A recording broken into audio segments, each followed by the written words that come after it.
दोस्तों नमस्कार, मैं हूं पवन त्यागी। दोस्तों उत्तराखंड में अगले साल विधानसभा के चुनाव हैं और विपक्षी पार्टी उत्तराखंड के मुख्यमंत्री पुष्कर सिंह धामी के विरुद्ध कुछ ऐसा नहीं ला पा रही है, ऐसा सोच नहीं पा रही है जो उनका विरोध करे और वो सत्ता में वापसी कर जाए। पुष्कर सिंह धामी की लोकप्रियता इस प्रकार है कि जब उनको मुख्यमंत्री बनने का मौका मिला तो उस समय को याद करें। उत्तराखंड में प्रदर्शन चल रहे थे, पेपर लीक को लेकर युवा गुस्से में थे और कई सारी ऐसी समस्या थी जिसमें डेमोग्राफी चेंज को लेकर बड़ी भारी चिंता थी। पुष्कर सिंह धामी ने जहां एक तरफ बुलडोजर एक्शन किया, वहीं अपराध को कंट्रोल किया और युवाओं में जो आक्रोश था उसको देखते हुए रोजगार के अवसर युवाओं को उपलब्ध कराए। उसके लिए जैसा हमने उत्तर प्रदेश में देखा है, स्वयं सहायता समूह, लघु उद्योग, एमएसएमई सेक्टर, इसको बढ़ावा दिया गया। वहीं दूसरी तरफ इन्वेस्टमेंट समिट करके बड़ी बड़ी कंपनियों को इनवाइट किया गया और जिसका नतीजा हुआ कि लगभग 1 लाख करोड़ रुपए के एमओयू साइन हुए और उसमें से धरातल पर भी उतरे।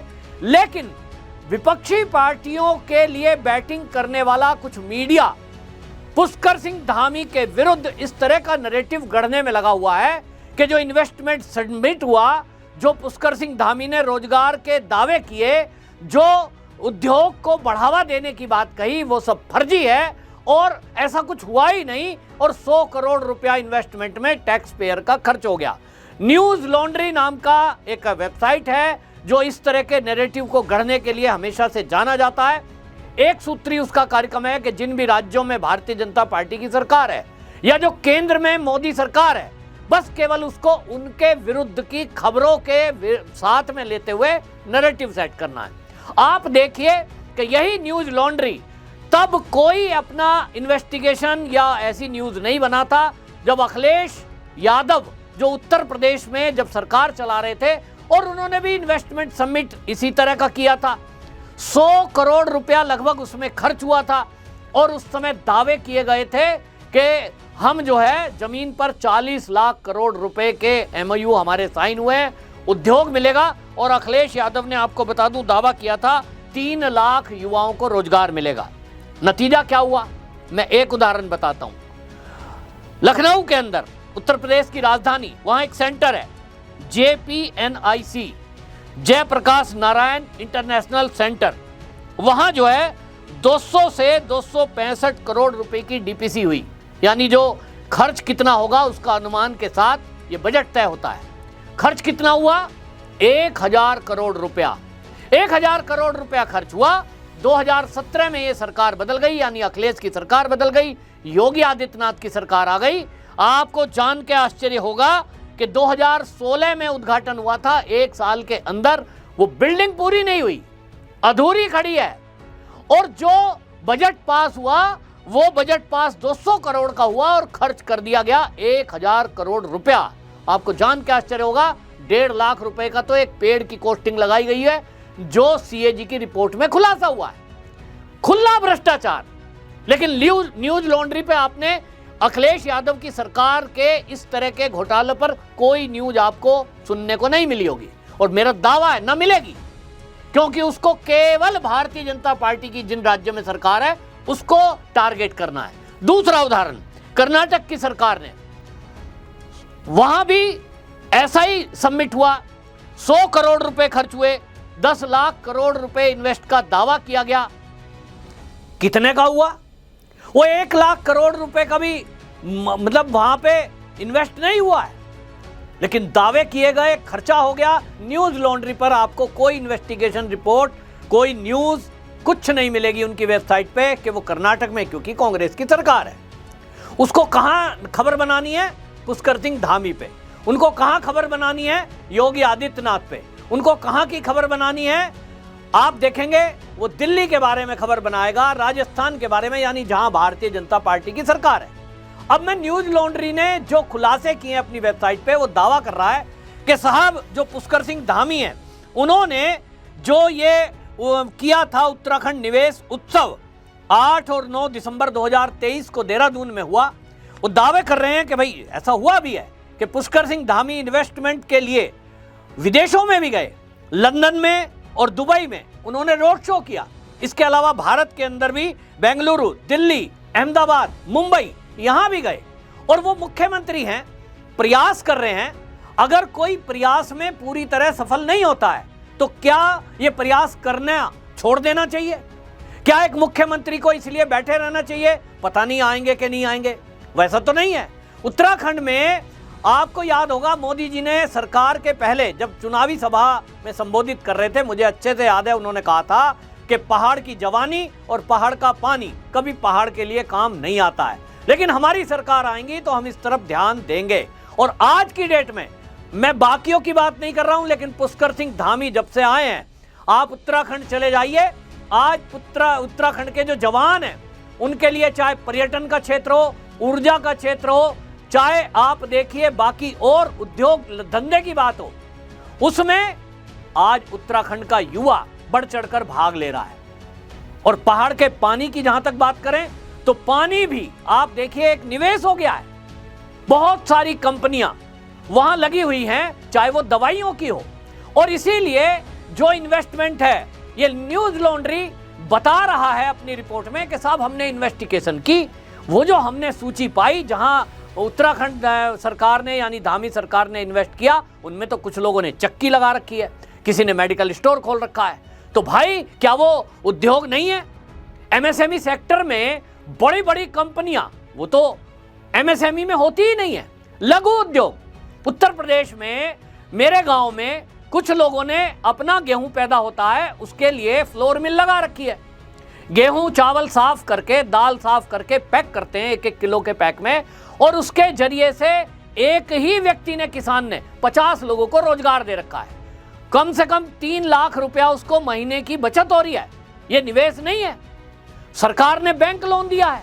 उत्तराखंड में भी उत्तराखंड सरकार ने, पुष्कर सिंह धामी जी ने ये जो समिट है ये तो जिले स्तर पर किए थे, तो जिले स्तर पर युवाओं को यह आह्वान किया था कि आप यदि चाहें अपने ही जिले में हम आपको बैंक से लोन देंगे बिना ब्याज का, और आप कोई बिना गारंटी के हम आपको लोन दे रहे हैं, आप लघु उद्योग लगाइए। क्या ये उद्योग नहीं है? गांव में, छोटे छोटे गांव में उत्तराखंड में, एक गांव की आबादी 100, 150, 200 इस तरह से, और अगर वहां 10 लड़कों को काम मिल गया, 10 महिलाओं को काम मिल गया, तो 10 घर मजबूत हो गए। और ये जो पूरे देश में एमएसएमई सेक्टर में उछाल है, उसमें पुष्कर सिंह धामी का प्रयास उन क्षेत्रों में है जो दुर्गम क्षेत्र हैं, और मेरे हाथ में वो सूची भी है जहां वो निवेश हुआ है। न्यूज लॉन्ड्री कहता है साहब ऐसा तो कुछ हुआ ही नहीं, मतलब आप नैरेटिव गढ़ने की कोशिश कर रहे हैं। ऐसी चीज दिखाओ जिसको ये बताने की कोशिश करो साहब इन्वेस्टमेंट समिट में 100 करोड़ खर्च हो गए। भाई होते ही है, होर्डिंग लगाओगे, विज्ञापन करोगे, और वो खर्च जो क्या होता है तो उसमें ऐड तो जरूरी है, क्योंकि लोग कैसे आएंगे। आपको मैं बताता हूं, पुष्कर सिंह धामी सरकार का जो दावा है कि इस समिट जो हुआ था 2023 में 1779 इसमें MOU साइन हुए, और 3300 संस्थानों और व्यक्तियों के नाम इसमें डाले गए। वो पूरी सूची है, आप उत्तराखंड सरकार की वेबसाइट पर जाकर देख सकते हैं, पूरी लिस्ट दी हुई है कौन कौन सी कंपनियों ने इन्वेस्ट किया। अब आप अगर कह रहे हैं कि विदेशी कंपनियां आए वही इन्वेस्ट होता है, भारत की कोई कंपनी अगर इन्वेस्ट कर रही है मान लीजिए उत्तराखंड में, अगर आप कहेंगे कि साहब ये जो बाबा रामदेव है ये तो पहले से उत्तराखंड में है, नहीं, वो पहले से उत्तराखंड में है, लेकिन उन्होंने अगर एक नई योजना के तहत, सीएम उत्तराखंड के इस योजना के तहत कोई इन्वेस्टमेंट किया है तो क्या वो इस समिट के बाद का सब नहीं कहा जाएगा? आपको मैं पूरी सूची बताता हूं तो आपको नैरेटिव गढ़ने वाले न्यूज लॉन्ड्री और इस तरह के मीडिया का सच सामने आएगा। आपको बताऊं कि यहाँ पहले फेज में जो इन्वेस्टमेंट हुआ, वो जो कहा गया कि शुरुआत में 44,000 करोड़ के प्रोजेक्ट शुरू हुए, दूसरे फेज में 27,000 करोड़ के प्रोजेक्ट शुरू हुए, और तीसरे फेज में ये हुआ 30,525,000 करोड़ रुपए का।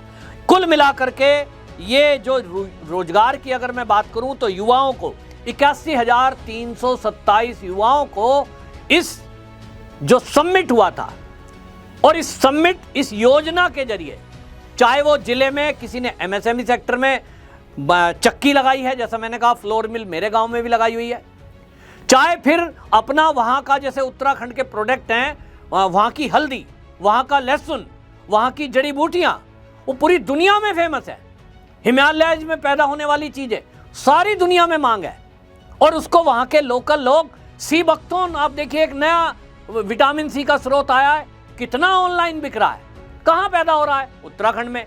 यदि किसी ने प्लांट लगाकर और उसको शीशी में पैक करके दे रहे हैं तो ये इन्वेस्टमेंट किसका है? ये रोजगार किसको मिल रहा है? उत्तराखंड के लोगों को। तो आपको मैं बताता हूं वो सूची। एनर्जी सेक्टर में जो इन्वेस्ट हुआ वो हुआ है 40,341 करोड़ रुपए और रोजगार मिला है 8,472 लोगों को। उत्पादन में के क्षेत्र में 34,086 करोड़ रुपए का इन्वेस्ट हुआ, मतलब इन्वेस्टमेंट आया है और 44,663 युवाओं को रोजगार मिला। आवास सेक्टर में लगभग 1,000 करोड़ रुपए इन्वेस्ट हुए। इसमें आपको बताएं कि जो रोजगार मिला है 5,172 युवाओं को, और ये जो मैं गिनती बता रहा हूं युवाओं की, ये नए रोजगार हैं, पुराना नहीं। पर्यटन, उच्च शिक्षा, आयुष, जैसे मैंने आयुष का कहा, 1,129 करोड़ रुपए इसका इन्वेस्ट हुआ और इस सेक्टर में लगभग 5,000 युवाओं को रोजगार मिला है।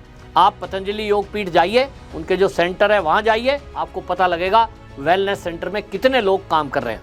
इसी तरह ये जो इन्वेस्टमेंट है 1 लाख करोड़ रुपए से अधिक का है, लेकिन न्यूज़ लॉन्ड्री जैसे वेबसाइट, ये चैनल, कुछ ऐसे पत्रकार जिनका एजेंडा ही केवल ये है कि उनको जिन जिन राज्यों में अब चुनाव आना है उनको बीजेपी का विरोध करना है, तो वो अपने नैरेटिव गढ़ने का काम कर रहे हैं। लेकिन उत्तराखंड की पुष्कर सिंह धामी सरकार इतना बेहतरीन काम कर रही है।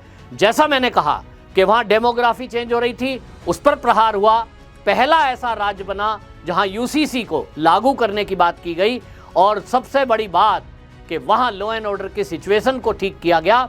लगातार उत्तराखंड सरकार जिस तरह के काम कर रही है और विकास के काम हो रहे हैं, पर्यटन लगातार बढ़ रहा है और इसीलिए विपक्षी पार्टी को लग रहा है कि पुष्कर सिंह धामी को वो हरा नहीं सकते, फिर से सत्ता में कैसे आएंगे, और इसीलिए षड्यंत्र कर रहे हैं।